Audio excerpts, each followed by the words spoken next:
I've done this before, but I've never done it Other with someone people? else. So this is exciting. Oh, wow. Exciting. We have two viewers at the Wow. moment. All right, guys, we're gonna start very, very soon. What time is it? 58. So we have 2 minutes and then we'll start talking. Let's see if more people come in. We have three people on the line. Thank you so much for joining us. I haven't done a LinkedIn live. Thank you, Leticia. Thank you so much for confirming that you can see us. I haven't done a LinkedIn Live in a while, so I was struggling a little bit with the technology just before we started, and finally just nailed it about 10 minutes ago. So if you haven't been on a LinkedIn Live, or I don't know if this is the same for everyone, but just know that there's a few second delay. So whenever you hear this is a little bit later than when I say it. I don't know if it's about a 10-second delay.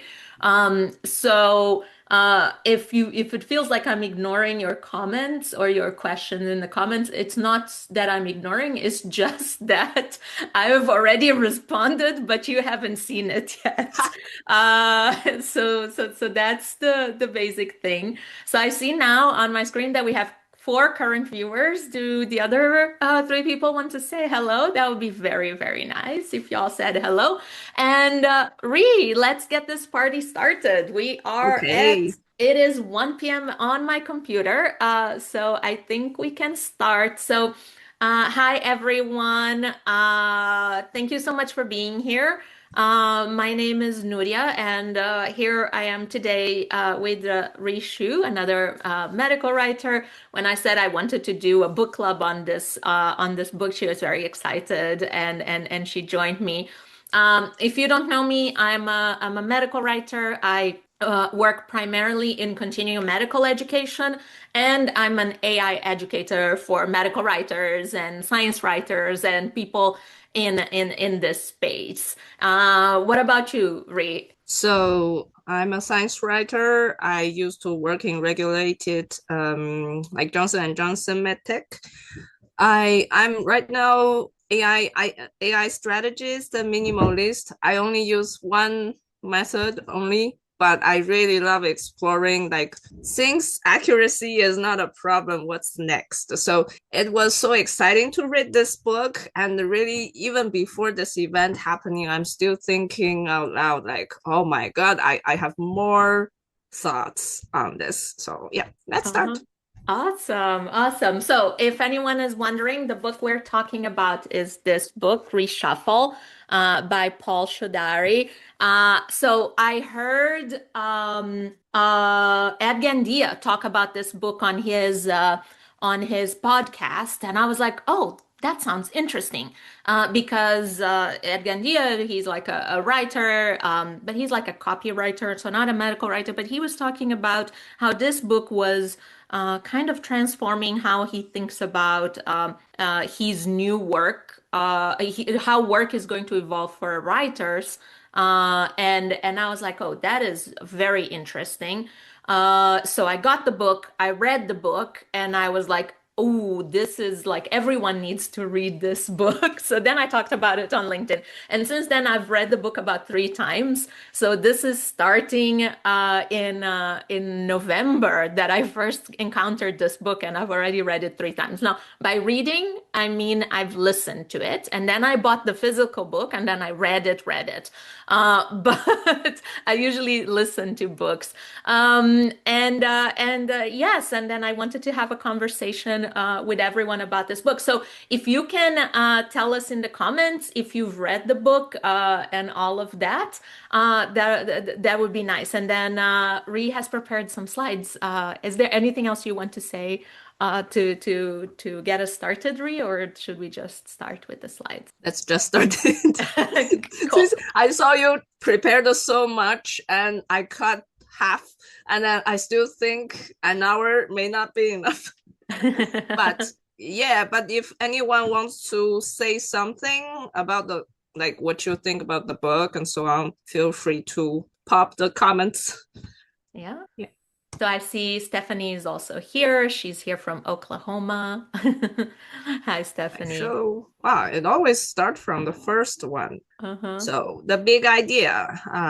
Would you like to read it or I read it? You read it. I read it. Oh, okay. I The big idea, can coordination. read it.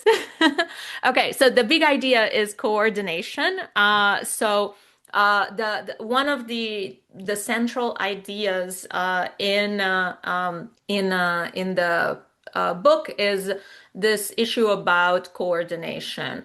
Where and the example that he gives was like before shipping containers, shipping was really complicated. People every like people that wanted to ship things had to negotiate with every single step of the way. So first you needed to negotiate with the people that were going to take, say you were a factory, your product from your factory to the port. Then in the port you needed to negotiate another contract with the shippers that were going like no with the people that were going to load your stuff from the trucks or whatever into onto the ships, and then negotiate another contract for the people that would be shipping, and then on the other end the same thing. And then what the shipping container has allowed is that because there is one type of container, like so now all trucks fit the same standard container, all boats have the same container, and it also allowed for this single coordination. So now you pay one person and they handle the entire shipping from when they pick up the stuff at your factory till when they deliver it to the person who's going to sell it. And that is kind of what allowed for us to have like to have all of these huge movements of things, right? So like for us to have a factory that creates something in the US, but that a lot of the manufacturing is actually, so they just assemble in the US. For example, cars. Cars are assembled in one place, but we know the parts go to Canada, come back to the US, go to Mexico, come back to the US. Other parts are made in China, other parts are made in India. It's like things are not all made in the same place. And this diversification is only could only happen because of the coordination. So what Paul Shodari is arguing in the book is that the AI will be the technology that will allow for this type of coordination that changes how things flow in the same way. Did I explain that okay? Yeah. I mean, I love it. I love that you added quite some good details there. Hmm. Let me see if I can share. So let me talk. Yes. So I remember, so it as planned, you should have asked me questions. How do you think about this coordination? So here you Hmm. go.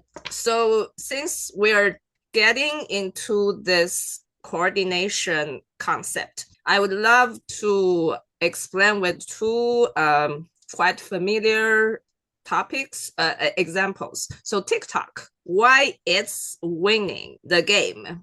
So it's kind of gaining the power these days because it can coordinate attention through using AI. So wow, because we want to do our record our face, so I removed the screen. So now, so why is it working? Because why? So first of all, why is it only based on short formats? Why is it only short video based? Because it wants to learn better. Why it learns better with short ones? Because it learns while people scroll. They're like, I'm not interested. So it learns faster than YouTube.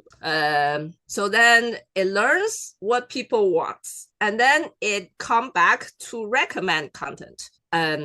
So basically, it's a new type of coordination, I would call it. So it learns, and then it begin to have power. Mhm. And yeah, basically it's that. So while YouTube, let me see if I can share again. Struggling. Share this. So while YouTube had years of market dominance, TikTok rapidly gained ground by fundamentally reshuffling the content presentation or coordination. So that's what I mean by coordinating content. So imagine, because this is an example of coordinating content, and think about our industry, where coordinating and how our industry coordinate contents, and how our industries might learn from this example. And if you think about how it learns from user behavior, oh my God, the result can be very good, or I don't know. So there's a lot to discuss here. So I will stop from this example. Let's pass to another example, because we want to understand better what is coordination here in this book. So here another example is Google Map. And forget about what's Waymo. I don't know if you know about it, but Google Map developed something more advanced than Uber. But initially, it is the fundamental foundation of Uber, because let me exit so we can do our face. Initially, Uber didn't have its own map. So Uber had to borrow, it has to use Google Maps. So when like the Uber drivers are driving wrong, it's Google Maps problem, but people blame Uber. So this is something you can pay attention to too, because the end user would pay the cost, would absorb the risk of being blamed. So yeah, all right, let's continue. So can I say something there?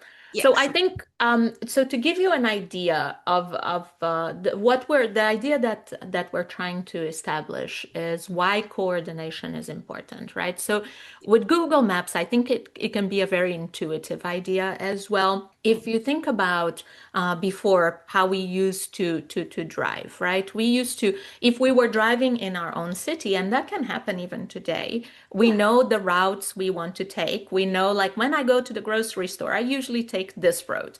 Maybe I have the second way of going, but I usually go this way.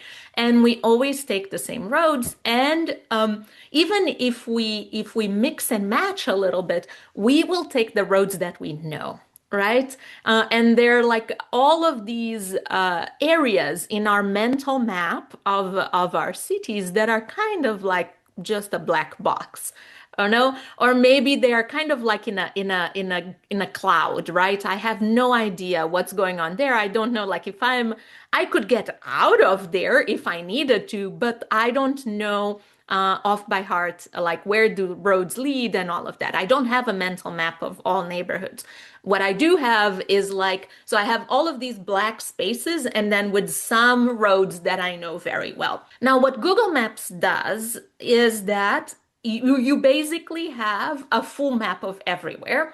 Not only that, so if a road like those normal roads that everyone takes is blocked by traffic, Google Maps will say turn right here on a road that you would never turn right before because if you did, you would be stuck because you wouldn't know how to get out of it. You wouldn't know if turning right on that road would take you somewhere. So what this has done is it has actually transformed some areas, like roads that like used to be sleepy roads that no one used to drive through before, are now roads that people are taking very commonly. It is good in one way because like it has allowed us to like get to know stuff in our cities, in our neighborhoods that before we would never drive down those roads, so we wouldn't know. It is good because it allowed before, to be a taxi driver, you needed to have like the ability to have like this mental map of all of the roads in your city was very important. Today, you can be an Uber driver and have no sense of direction. It doesn't matter, right? Because of Google Maps. This is what Google Maps allowed. But it also generated some pain points, which are like what I was saying, that suddenly my sleepy road is now no longer sleepy. So this is the thinking that I think the book is inviting us to think about is like, what is AI going to be like? How is AI going to do what Google did for driving? What new businesses will be able to be created. So like Uber and Lyft and all that, those like were not possible before. So what new businesses will be able to be created because of this? How will it transform existing businesses?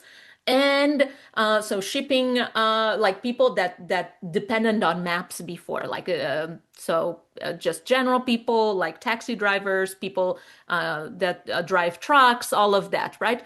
And how will it like transform the flow of traffic? So people that build cities need to think about this now that we have these maps.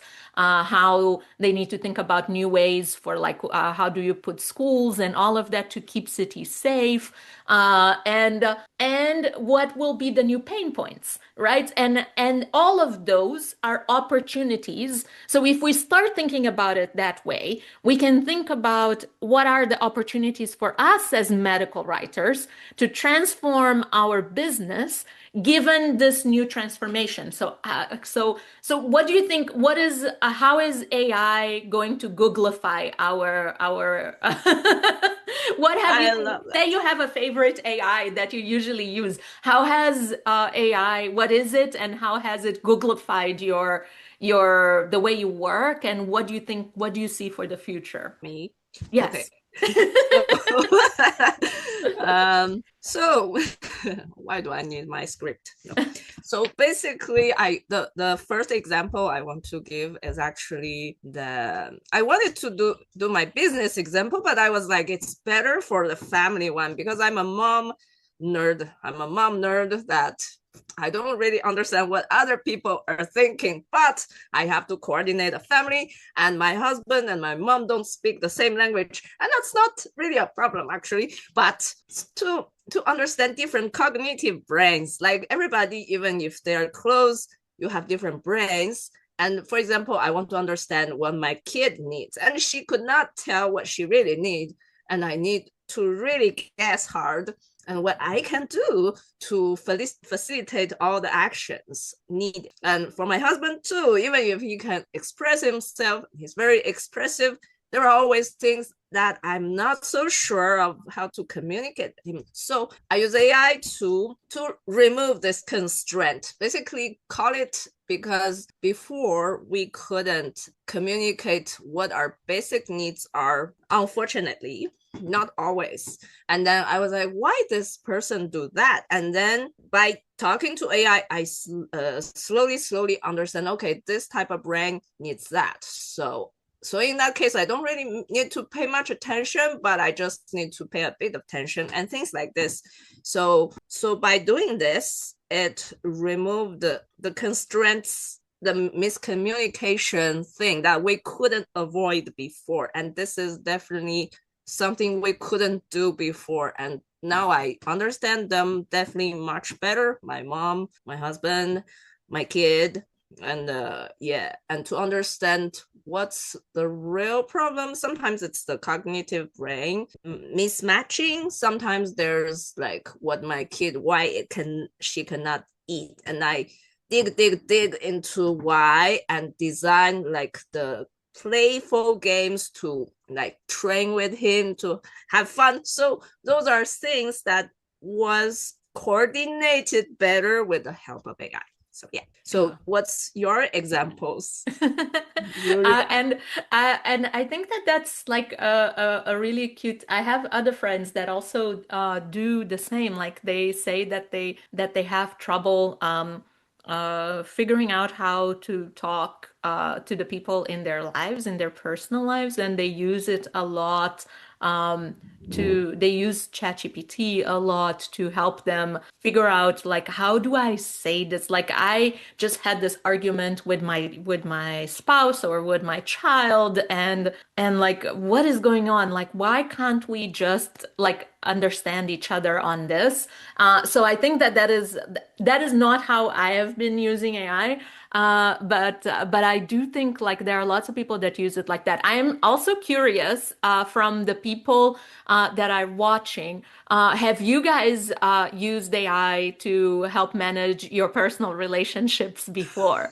So if you have, like, please write it in the comments. And if you have like a cute or a cool story to share, please do share. So I haven't used it in my personal life, but I do use it when in my professional life. When I am like, for example, I sometimes need to coordinate between lots of different people, and something like I can see by the emails that I'm being sent that it's like, this we're gonna hit a problem here.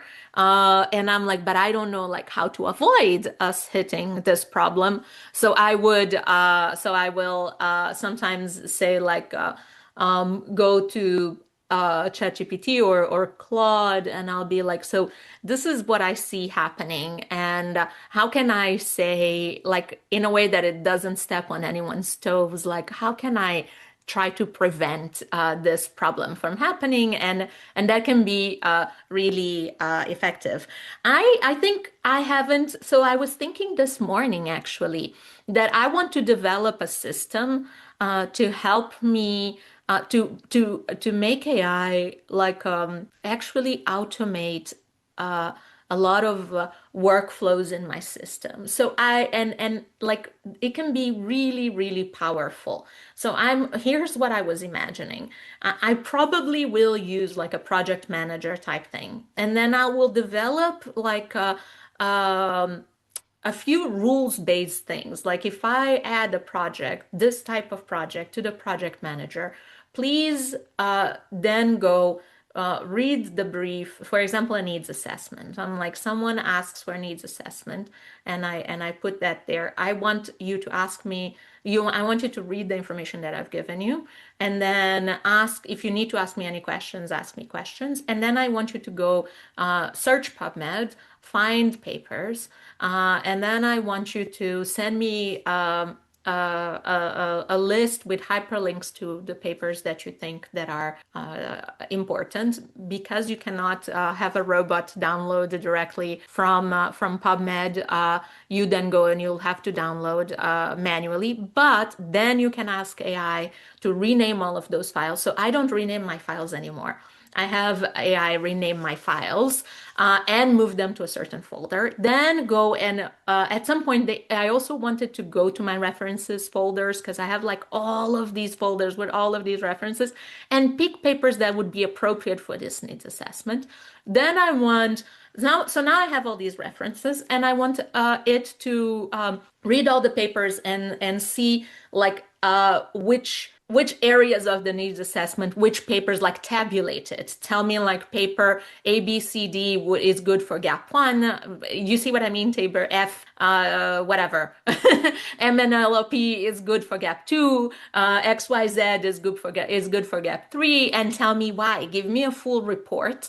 At the same time, I want you to go and analyze that disease state, analyze who are the competitors in that disease state, analyze what are all the agents, what has been published about all the agents, what has been published and presented in the past year about all the agents. Give me a full, what are the key publications, the key abstracts for all the agents. Give me a full landscape analysis, and then tie it back to what was the client asked for the needs assessment. Generate all these reports for me, and then I start from there. Because you see, an AI can do all of that. I just need to like have it do it in the background. The way I do it right now is I have AI do a lot of these steps for me, but I am in the chat saying, go do this now. And then it goes and it does one part, and then it brings it back, and I'm like, okay, now go do this. If I design like a Zapier or one of those 8N8 or N8N or a Gumroad automation thing, I can have it and put it in the project manager and have like all of these automations go on. I can have a lot of this being done in the background, while I'm working on something else, because all of these steps I think are safe for me to ask AI to go and do. So that is the system that I want to build next, and that is exactly talking about the coordination. I will use the superpowers of AI to help me coordinate all of these steps that I don't really need to do myself, or that I can let AI do 80% of the work and I can go there and do the 20% that are the most important, right? Make sure that it didn't miss any papers. So, like, I'll go and spot check and make sure that it didn't miss any important papers and all of that. But I can let it do a lot of the boring automated work for me. Let me just tell you, I have two people. So Stephanie says that she has used it for client relationships when there's an issue that pops up. Okay, I think that's a good use. Has it been helpful for you, Stephanie? Has it helped you manage your client relationships more? I wonder. And then Manisha says, not for personal life, but maybe to plan my menu when I'm confused about what to cook. 100%. Yesterday, I did that. I told ChatGPT I have these meatballs from Costco. Give me ideas of how I can make dinner with them, and it gave me like three or four different recipes or meal plans, and I was like, I picked one, and then I went to cook because I was like, I don't even want um, to think about what I'm cooking for dinner. Any reactions? I said a lot of stuff. Ree, any reactions from you? Yeah, I do this too, and I'm amazed that you can do an automation because I'm not there for automation yet, but yeah, I do all those manually. So Leticia was asking which AI tool do you use for all that? So Leticia, I haven't built the automation yet. I will probably. I know Google in Google Labs they have a product that right now, like if you have Google Workspace, it's free for you to use. So I might try that. For automations, I use a mixture of Gumroad and Zapier for some reason.